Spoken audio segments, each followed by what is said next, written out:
Sistemas de representación del espacio. Esta es nuestra primera clase para abordar los contenidos de la segunda unidad de la materia, que busca recorrer las distintas formas de pensar el espacio tridimensional en la bidimensionalidad que en nuestras sociedades occidentales se han desarrollado durante los últimos siglos. ¿Por qué decimos en las sociedades occidentales y hagamos un encuadre temporal tan particular? Porque en realidad, dice Frank Castell, en el texto que ustedes tienen en la bibliografía, las sociedades habitan los espacios plásticos como habitan los espacios geográficos. Es decir, cada cultura a lo largo de la historia fue desarrollando su propia espacialidad y su propia representación de esa espacialidad en la bidimensión.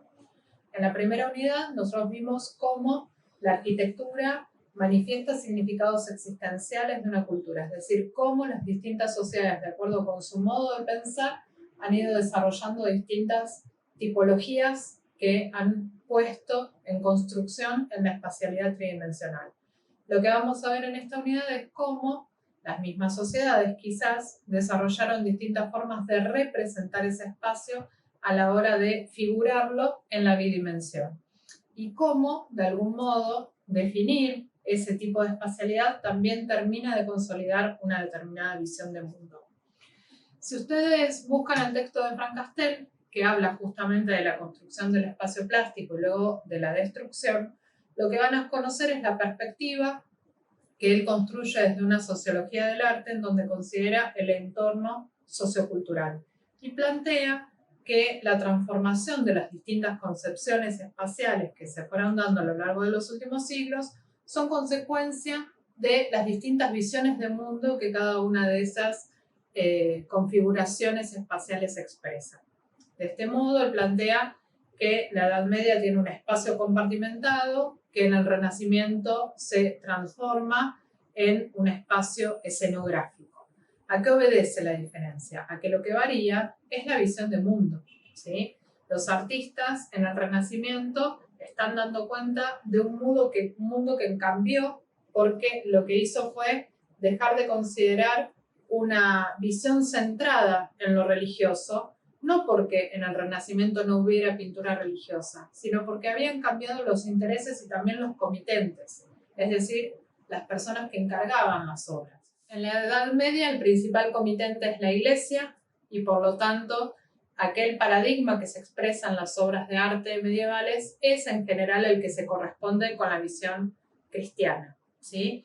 Si ustedes observan los distintos vitrales de la última etapa de la Edad Media, el llamado gótico, o si ven otro tipo de manifestaciones, como las pinturas de distintas vírgenes, ¿sí? En distintos momentos, van a encontrar un espacio no solo compartimentado, es decir, que cada una de las escenas está encerrada casi como si fuera una viñeta, sino que también van a encontrar que ese espacio está centralizado y jerarquizado. ¿Por qué? Porque el espacio que se está representando allí no es un espacio cotidiano, no es un espacio que forma parte de la vida de la gente, es un espacio trascendente, ¿sí? Es el espacio del dogma.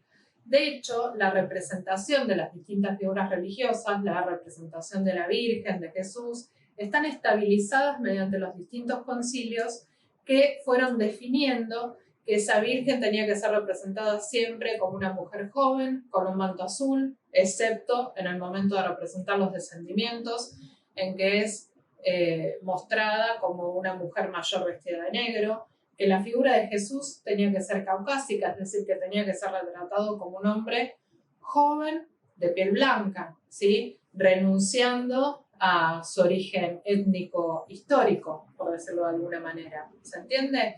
Lo que nosotros vemos como parte de la representación espacial en la Edad Media responde a una visión de mundo que se expresa de una determinada manera. Por ejemplo, ustedes tienen en el material de trabajo una de las vírgenes pintadas por Cimabue, Madonna en Majestad, una obra del Trecento italiano, sí, que está justo en el borde, terminando lo que son los procesos medievales, a punto de dar pie al verdadero Trecento que nosotros conocemos como tal, en donde se empiezan a desarrollar los principios del Renacimiento. En esa Madonna tenemos una característica representación de espacio medieval compartimentado, la figura central de la Virgen, rodeada de los ángeles, por una cuestión de jerarquía, ¿sí? De jerarquía religiosa está dado el tamaño y la ubicación de los personajes. Eso va a cambiar inmediatamente con el desarrollo de otras pinturas que a partir del estudio óptico, ¿sí? Y de principios matemáticos van a empezar a desarrollar una espacialidad que de a poco se va a empezar a conectar con la humanidad de los personajes. Cambian los comitentes, como dijimos, cambia la visión de mundo, la institución iglesia se empieza a desarticular en esa situación de primacía que había estado durante los últimos 1000 años en la llamada Edad Media, y eso deja lugar a algunas variaciones que a su vez permiten que empiecen a aparecer otras formas de considerar las figuras, otras formas de considerar el arte vinculado con la religión. En el Renacimiento vamos a ver muchas obras de arte religioso, pero el modo de expresar esa religiosidad va a ser distinto, ¿sí? ¿Por qué? Porque vamos a contar la historia de unos personajes que de a poco van a empezar a humanizarse, ¿sí? Los personajes del Renacimiento están más humanizados que aquellos que veíamos en las escenas de la Edad Media, y a su vez van a estar ambientados en un espacio que va a ser cada vez más escenográfico, ¿sí? Ustedes tienen el material de trabajo, una boda de la Virgen pintada por Giotto en 1304. Ahí pueden ver uno de los principios de lo que este espacio escenográfico representa, ¿sí? Cómo las figuras se apoyan en una incipiente línea de horizonte, cómo empieza a haber un esbozo arquitectónico, un fondo que de algún modo permite dividir a las figuras del resto de la escena, y también cómo los personajes empiezan a tener posiciones distintas, vestimentas, que empiezan a cobrar algo de tridimensión. Porque lo que está cambiando es la visión de mundo, ¿sí? Lo que está cambiando es esa homogeneidad que se empieza a romper y empieza a dejar lugar a nuevas posibilidades. ¿Qué tenemos entonces?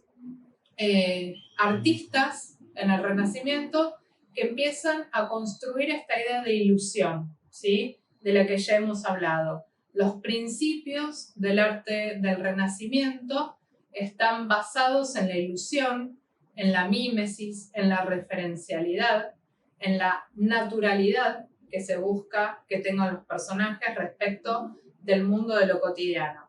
A su vez, más allá de que las búsquedas de cada uno de estos artistas todavía no están unificadas, hay un principio común de entender que los cálculos matemáticos, la geometría, puede servir como una gran articuladora de esta invención que de algún modo representa la pintura, ¿sí? El dibujo prevalece por sobre el color, la línea por sobre el color y la forma, ¿sí? Y esto permite que a partir de la visión euclidiana del mundo se empiece a cubicar el espacio, a construir como un cubo que se puede ir poniendo en perspectiva. Exactamente. Es en el Renacimiento italiano, en este incipiente Trecento, en que se empieza a desarrollar el sistema de la perspectiva que permite representar el espacio tridimensional en la bidimensión y crear la ilusión de profundidad. Un sistema de representación tan poderoso que nosotros, hoy, 800 años después, no podemos dejarlo, ¿sí? Seguimos viendo las representaciones que no están realizadas dentro de este sistema como si estuvieran rebatidas, como si estuvieran mal hechas, ¿sí? De algún modo, las primeras expresiones de los niños, cuando empiezan a dibujar y a pintar, se salen de este sistema, justamente porque ellos todavía no están educados para leer el mundo en cuanto a la perspectiva. Nosotros que quizás pasamos por otras instancias de formación, ya no podemos salirnos de ellas. Así de fuerte es el sistema de representación que se fundó hace tanto tiempo y que todavía sigue vigente. De todos modos, en el momento del desarrollo de la perspectiva renacentista, se presentó una gran contradicción que fue esto de la pregnancia del color por sobre la ubicación que tenía en la escena. ¿Qué quiere decir esto? Cuando nosotros basamos nuestras imágenes directamente en el dibujo y de golpe tenemos un color muy pregnante, esa pregnancia hace que entremos en contradicción de planos. Ustedes pueden ver que casi todas las obras del Renacimiento, del primer Renacimiento, son más bien neutrales, no aparecen colores demasiado exaltados, ¿sí? Demasiado pregnantes. Por ejemplo, ustedes tienen en el material la obra de Piero della Francesca, La ciudad ideal de 1470, en donde pueden ver un espacio escenográfico pleno y donde no hay mayores contrastes, hay un neutro cromático que domina toda la escena, ¿sí? Ustedes saben que los colores, cuando están puros, no tienen ningún tipo de desaturación. Y luego nosotros podemos neutralizarlos, los podemos empezar a romper, podemos empezar a quitar la oscureza en la medida que los mezclamos con otros colores, ¿sí? Por decirlo en un lenguaje más bien llano, más bien general.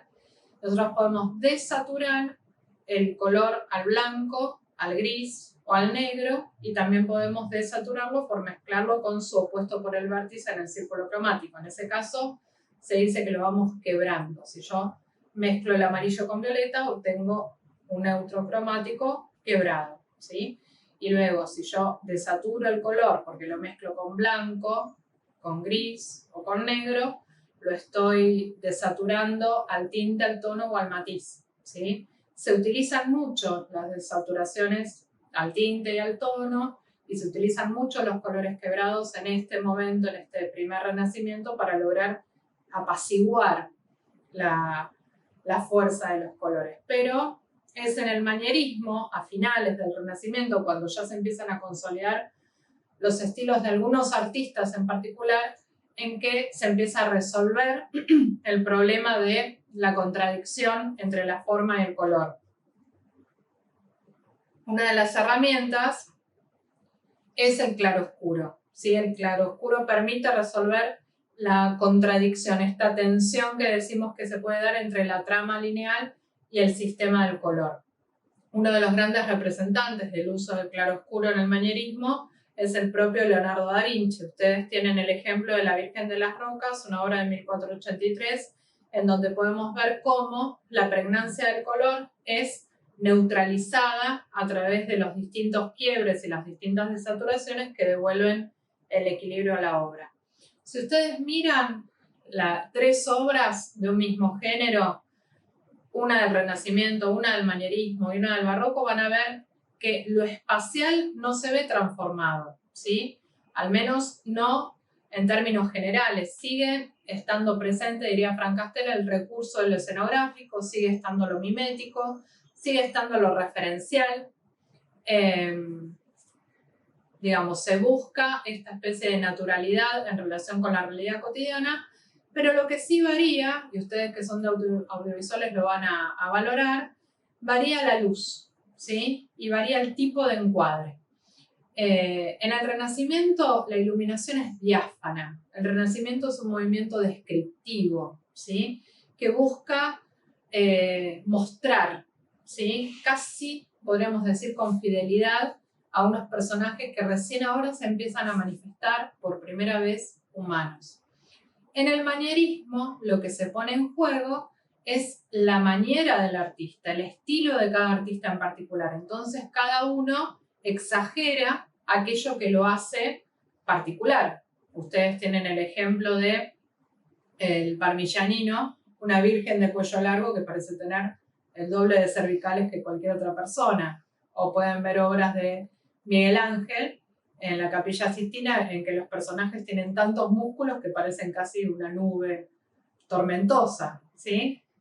¿Qué es lo que está buscando el artista? Estamos buscando hacer de su oficio un verdadero arte, ¿sí? Dijimos que la verdadera transformación se había producido en el Renacimiento cuando aparece el arte de autor, ¿sí? Cuando cada artista lograba hacer valer su obra por su estilo particular. El manierismo es la consolidación de ese proceso. Y finalmente, si eligen una obra barroca, van a ver que en general lo que se encuentra es un clima sumamente dramático, ¿sí? En general las figuras están mostradas desde un picado o un contrapicado, ¿sí? Eso ayuda a acentuar el dramatismo, el drama humano de los personajes. ¿Por qué? El barroco, dice Calabrese, un crítico de arte, es de algún modo la herramienta figurativa, un arte al servicio del gran brazo armado de la Iglesia, que se venía consolidando desde hacía siglos y que va a ser la Inquisición, que en el barroco va a tener uno de sus momentos de mayor desarrollo, ¿sí? El barroco va a ser un movimiento que va a buscar aleccionar a los fieles y justamente va a tratar de constituirlos como grandes enemigos de los herejes. ¿Quiénes son los fieles? Aquellos que verdaderamente creen en el dogma, aquellos que entienden el valor que tiene la Iglesia y sus enseñanzas, aquellos que están dispuestos a dar la vida por eso que se está construyendo. Entonces, si en el Renacimiento aparecían obras como la que ustedes tenían de Piero de la Francesca, ¿no? La Virgen con el Niño, sumamente descriptivas. Y acá aparece una crucifixión de San Pedro. ¿Qué diferencia hay? Si todos pintan arte religioso. Bueno, la principal diferencia es que lo que se pinta en el barroco es la vida de los mártires, la vida de aquellos que dieron la vida, ¿sí?, por una causa mayor de la que tenemos las personas en este plano de lo cotidiano. ¿Se entiende? Lo que busca el barroco es poner de manifiesto lo efímero de la vida y la imponencia de la misión de la Iglesia y cómo las personas pueden estar a su servicio, cómo es importante que las personas están dispuestas a dar la vida por ellas. ¿Sí? ¿Se entiende?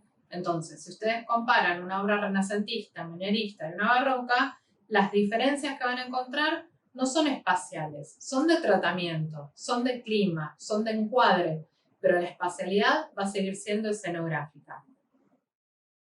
Este espacio escenográfico se va a mantener vigente incluso durante el neoclásico y el romanticismo. Lo que va a variar otra vez es el carácter. De algún modo el neoclásico logra una espacialidad casi mística, dice Frank Castell. Escenas como las que pintan David o Ingres están ambientadas en un espacio escenográficamente creíble, mimético, pero los personajes están tan idealizados que de algún modo se manifiestan como propios de otro plano, ¿sí? Eso de algún modo empieza a romperse, ¿sí?, a desarticularse, a agrietarse con el desarrollo del romanticismo, ¿sí?, hacia 1830 aproximadamente en Francia, que lo que va a proponer es el desarrollo de una serie de episodios simultáneos en una misma escena que van a empezar a romper con esa unilateralidad, con ese carácter tan imponente que tenían las obras hasta ese momento. No solamente van a desarticular la espacialidad al hacer este uso de las escenas múltiples, sino que además van a empezar a renovar los temas, ¿sí?, y cómo se trataban, y van a empezar a reemplazar este uso que habíamos dicho anterior de la línea, ¿sí?, a la mancha, justamente para dar lugar a esta improvisación. El romanticismo va a empezar a romper con esa articulación tan matemática, tan calculada, que realizaban los artistas desde hacía varios siglos sobre sus obras, por una expresión abocetada, si se quiere, de una primera obra que va a romper no solo la linealidad matemática de las obras precedentes, sino también esa espacialidad centralizada y unívoca, y también va a romper el color local, ¿sí? El romanticismo, como va a renovar los temas, va a empezar a contar la vida de otras personas, no necesariamente las que constituían la base de los temas clásicos hasta ese momento. Van a empezar a aparecer personas de edad avanzada, van a empezar a aparecer personas que están aisladas en distintas instituciones de salud mental o en distintos hospitales, y eso también va a dar lugar a una variación en cómo contar la vida de esos sujetos, ¿sí? El romanticismo, otra vez, humaniza, pero desde otro lugar. Pone en evidencia la fragilidad de la vida, la fragilidad del cuerpo, y eso también es lo que se cuenta. El espacio sigue siendo escenográfico en el romanticismo, pero empieza a romperse y también eso se sigue rompiendo en el momento del realismo. El realismo que se desarrolla principalmente hacia 1850, otra vez tomamos como eje la pintura francesa, uno de sus principales representantes va a ser Courbet, de quien vamos a hablar luego en próximos encuentros, y lo que podemos encontrar es que cambian de algún modo los temas, como dijimos, pero también cambian el tratamiento que se realiza, el clima que se busca construir de cada una de las escenas que se presentan. Mientras que el carácter escenográfico de las escenas neoclásicas era más bien mitológico, ¿sí? Otra vez, el héroe idealizado, piensen en la muerte de Marat, piensen en el juramento de los Horacios. En el romanticismo dijimos que lo escenográfico estaba centrado en mostrar la caducidad de la vida, ¿sí? En mostrar el desequilibrio, en mostrar lo precario. Piensen en la balsa de la Medusa, por ejemplo. Y en el realismo estamos contando la vida de unos nuevos personajes, contamos la vida de la gente de los sectores trabajadores. Entonces, ¿desde dónde lo vamos a contar? ¿Qué clima vamos a querer construir? Escenográfico va a seguir siendo, no va a pasar por allí la verdadera ruptura. El verdadero cambio va a ser a nivel temático, ¿sí? A nivel iconográfico. Ahora bien, la espacialidad, dice Frank Castell, va a empezar a cambiar de manera definitiva con el impresionismo. El impresionismo francés, que tiene sus primeras manifestaciones hacia 1872 con la obra Impresión Soleil de Monet, va a traer esta idea de que cada artista puede apropiarse de un modo de hacer, un modo de concebir el espacio. Y a eso Frank Castell le va a llamar espacialidad aprehensiva, ¿sí? ¿Qué es lo aprehensivo? Aquello que ya forma parte del estilo del artista. Los impresionistas tienen objetivos diferentes de lo que habían sido los artistas de movimientos anteriores. De algún modo, su obra es una consecuencia de las visiones románticas, pero tienen especulaciones e intereses propios. En esa especulación, en ese interés, renuevan el lenguaje plástico, ¿sí? Así como renuevan la visión de mundo y salen del taller para pintar al aire libre, y salen del taller y buscan conectarse con la luz como la verdadera transformadora de la realidad. No existe un color local para los impresionistas porque en realidad el color local está dado por esa luz que de algún modo las academias anteriores trataron de estabilizar. Ellos lo que buscan es conectarse con esa luz natural que hace que la catedral tenga un aspecto a la mañana, al mediodía, a la tarde y al atardecer, ¿sí? Y que en realidad sean 4 catedrales. Que los árboles cambien a medida que cambia la estación, que cambien las escenas, que cambien las expresiones de los rostros a medida que pasa también el tiempo, ¿sí? Otra vez, conectarse con la experiencia directa. Los impresionistas entonces transforman y especulan sobre el espacio, y las transformaciones Frank Castell las sintetiza en 3 categorías. Él dice que lo que cambia es cómo relacionan ellos la forma y la luz, cómo triangulan el espacio y a su vez cómo le agregan un valor táctil a aquello que están representando. Entonces, en el impresionismo dejamos de tener una espacialidad escenográfica como habíamos tenido en el Renacimiento, en el manierismo, en el barroco, en el neoclásico, en el romántico y en el realismo. Y tenemos definitivamente una nueva espacialidad que podemos llamar aprehensiva, que es una consecuencia de las especulaciones anteriores, pero que tiene sus propias características. ¿Cómo relacionan ellos la forma y la luz? Como dijimos, considerando que es la luz la que verdaderamente termina de producir la forma y el color. Triangulan el espacio porque cambian el punto de vista pasivo que contaba la realidad aplanada por puntos de vista mucho más dinámicos. Piensan en las obras de Degas, por ejemplo, que parece espiar a las bailarinas picando la toma, ¿sí? Y agregan valor táctil en la medida en que incorporan más materia con otras herramientas, no solo el pincel, ya no tratando de borrar su huella, sino por el contrario, reforzando la presencia de la pincelada del artista.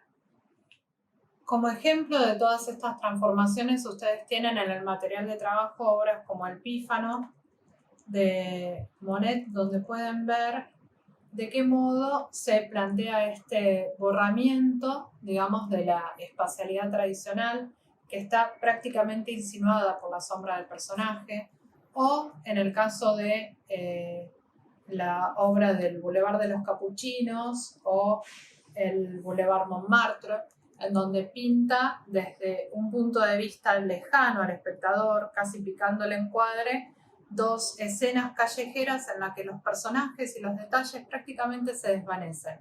Es más la insinuación de una escena que el trabajo en detalle que hubiera realizado un artista de un periodo anterior, ¿sí? De un periodo más referencial, más mimético. No es la búsqueda impresionista.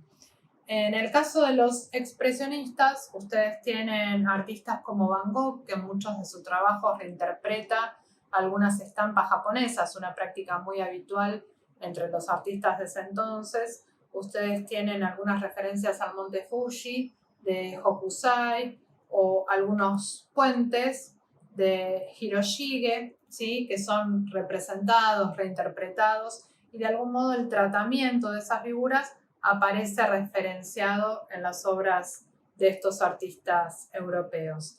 Cuando hablamos de la triangulación del espacio, dijimos, Degas casi espiando esas bailarinas desde detrás de escena. Ustedes tienen La estrella, El ensayo, muchas obras que de algún modo les permiten describir estas particularidades de la triangulación, y también obras como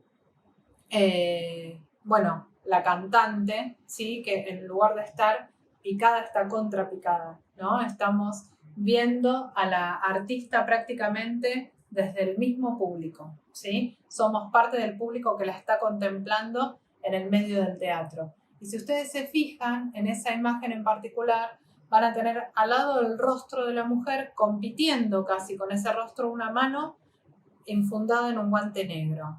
Rompe todas las reglas de lo que nos enseñaron alguna vez, que era el equilibrio visual. Sin embargo, funciona porque esa mano se contrapone a la boca abierta del artista, que de algún modo tiene una pregnancia que necesita equilibrarse, ¿sí? Desde lo visual. Muchas de las obras de los artistas impresionistas dan cuenta de este tratamiento que dijimos que también hace al valor táctil, que se suma al valor de lo visual, como las obras de Renoir, el autorretrato que ustedes tienen en el material de trabajo y que les permite conocer un poco más de la obra de este grupo de artistas franceses. Cuando hablamos entonces de las concepciones espaciales, dijimos concepción espacial compartimentada, espacio compartimentado en la Edad Media, expresando la visión de mundo propia de la Iglesia Católica que los artistas que trabajan para ella de algún modo tienen que tomar. Espacio escenográfico con artistas que de algún modo van humanizando los personajes y también van tomando protagonismo, ¿sí? Por ser artistas que firman sus obras, que son valorados en su trabajo, y eso da cuenta de las obras del Renacimiento, el manierismo, el barroco, el neoclásico, el romanticismo y el realismo, y de allí una concepción espacial aprehensiva, que sería la característica del impresionismo en particular, que lo que hace es mostrar cómo se va quebrando durante todo el siglo XIX esa espacialidad tradicional, dando lugar a la propia visión de los artistas que salen, ¿sí? Al aire libre a encontrarse con una luz y con nuevos puntos de vista y con nuevos valores táctiles que van a transformar la representación en adelante. En el postimpresionismo, dice Frank Castell, estamos frente al inicio de una nueva concepción espacial que se va a terminar de consolidar en el proyecto de las vanguardias. Las vanguardias históricas que se desarrollan en Europa entre 1907 y 1948 son movimientos que van a tener como antecedente estas pequeñas transformaciones que estamos conociendo a través del arte de los representantes postimpresionistas, ¿sí? Va a haber muchos movimientos de vanguardia, múltiples en distintos lugares, ¿sí? En distintos encuadres, pero todos van a tener en común esta intención de escandalizar, ¿no? De choquear al espectador, de generar nuevas experiencias y de romper con la banalidad que ellos sentían que tenía el arte hasta ese momento. Un artista de viejos, un artista encerrado en los museos, un arte que había dejado de lado la vida misma, la realidad con la que tenía que conectarse. El paso en la conexión entre estos artistas que ya están rompiendo los principios y la academia en el siglo XIX y los artistas de vanguardia está dado por estos artistas postimpresionistas que más o menos de 1890 hasta 1907 empiezan a trabajar con otra mirada. ¿Porque se agrupan y porque todos estudian en el mismo lugar? No. Cada uno de ellos trabaja por su cuenta, no forman parte de ningún colectivo. El nombre de postimpresionistas se lo ponen los críticos mucho después, pero todos tienen algo en común. Cada uno de ellos está realizando una exploración acerca de lo que es la representación y están empezando a dejar de lado la representación en favor de lo expresivo, ¿sí? Algunos de los principales representantes postimpresionistas que menciona Frank Castell son Cézanne, Van Gogh y Gauguin, ¿sí? Nosotros vamos a mencionar más adelante algunos otros, pero para seguir el texto de Frank Castell, que es el objetivo del encuentro de hoy, vamos a hablar de la obra de Cézanne, que de algún modo es el que plantea que el artista tiene que dejar de lado lo que sabe, ¿sí? Para volver a confiar en su imaginación. Tiene que dejar de lado la academia para recuperar aquello que forma parte de lo que traemos con nosotros cuando somos niños, ¿sí? El espacio de Frank Castell es un espacio imaginario, ¿sí? Aprensivo, pero desde lo imaginario. Él trata de establecer una nueva relación entre los objetos cotidianos, que en general son presentados o representados en las obras, y además establecer una nueva relación entre las cosas y el espíritu, dice él. El artista tiene que volver a conectarse desde lo emotivo con la realidad. Rompe las composiciones escenográficas, rompe con ese cubo matemáticamente constituido que dijimos que era parte del sistema de representación renacentista, valora a cada objeto como un fragmento de la realidad y ese objeto como tal puede ser contado desde múltiples lugares a la vez, y además empieza a romper las distancias en tanto que él las considera psíquicas. Uno puede empezar a valorar aquel objeto que quiere representar y lo puede pintar o dibujar como si estuviera más cerca o más lejos de acuerdo con la expresión de emotividad que esa escena represente para uno, ¿sí? Plantea además que nosotros podemos construir imágenes no unifocales sino multifocales, dejar de mirar el mundo como si tuviéramos un solo ojo, dice él, que es la única manera en que la perspectiva funciona, y empezar a mostrar nuestro mundo que salga desde nuestro interior con todos los múltiples puntos que lo conforman.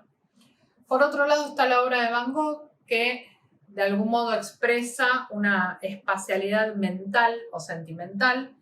Ustedes conocen unas cuantas obras de Van Gogh, seguramente han visto La noche estrellada, han visto muchos de sus autorretratos. En cada una de ellas lo que estamos percibiendo es una realidad que está interactuando, una realidad exterior que está interactuando con una realidad interior, ¿sí? Y que de algún modo es una manifestación en la que el color, por ejemplo, no tiene ningún tipo de localía, ¿sí? Los colores aparecen de acuerdo con las necesidades emotivas del artista.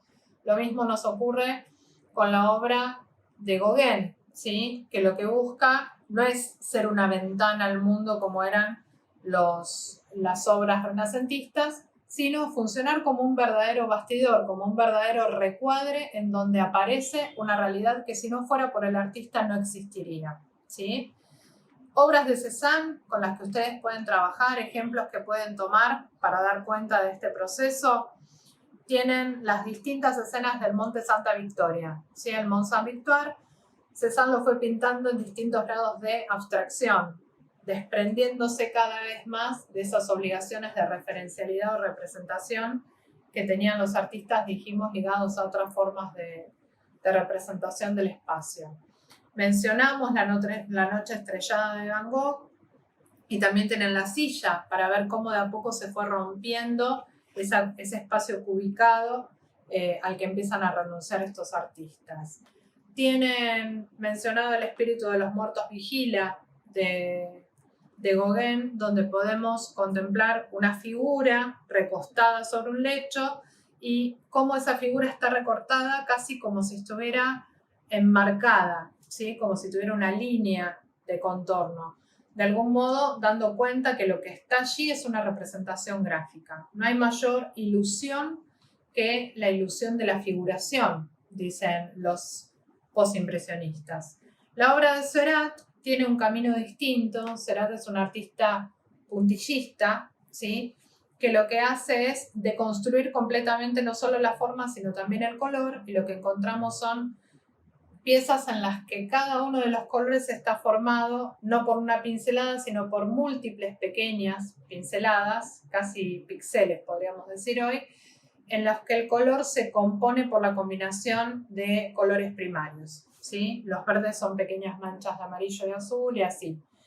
En la tarde, en la Gran Jatte de Seurat, que le llevó 3 años realizar, es una obra de grandes dimensiones, es un gran ejemplo de este estilo. Cuando llegamos a una nueva concepción, dice Frank Castell, cuando llegamos, dijimos, al desarrollo de las vanguardias. Las vanguardias históricas se consideran iniciadas en 1907, aunque críticos como Danto, por ejemplo, considera que el cubismo, cuyas obras se consideran las primeras manifestaciones de la vanguardia, no es una vanguardia en sí porque no logró nunca romper definitivamente con nada. No rompió con la obra de arte tradicional, no rompió con los géneros, siguió pintando desnudos, bodegones, retratos. No logró romper con el sistema de las artes, sigue siendo un artista que trabajaba para un comitente, que le vendía su obra, que exponía. No hubo una rebeldía o una revolución del mundo del arte como sí lograron hacer otros movimientos como el dadaísmo o el constructivismo ruso, ¿sí? Sin embargo, las obras del cubismo, en particular las obras de Picasso y específicamente Las señoritas de Avignon, que él pinta en 1907, se consideran el inicio de la vanguardia y en algún sentido el inicio, dirá Frank Castell, de una nueva concepción espacial. ¿Qué es lo que aparece allí? Aparece la ruptura definitiva de ese espacio cúbico que habíamos visto que había surgido en el Renacimiento, el desprendimiento de las convenciones a la hora de pintar e incluso a la hora de retratar. Picasso dice que no pinta lo que aparece en la superficie, sino que trata de pintar aquello que las personas ocultan. Entonces, encargarle un retrato a Picasso era un deporte de riesgo, porque podía llegar a aparecer aquello que estaba dentro del alma humana. Imagínense, no siempre del agrado de los comitentes, ¿sí? Sin embargo, y más allá de estas concesiones que le hace Danto, que no lo considera del todo vanguardista, hay una verdadera ruptura, ¿sí? Nosotros estamos cerrando hoy con el texto de Frank Castell, que es el que articula este encuentro, y él considera que verdaderamente el cubismo logró romper esa espacialidad al encontrar la permanencia, la prevalencia de lo multifocal, la ruptura definitiva con la representación, la búsqueda de nuevas inquietudes que guiaran a la obra, que va a ser el verdadero espíritu de la vanguardia, el verdadero espíritu de este arte moderno que están haciendo. Nos vemos en un próximo encuentro. Muchas gracias.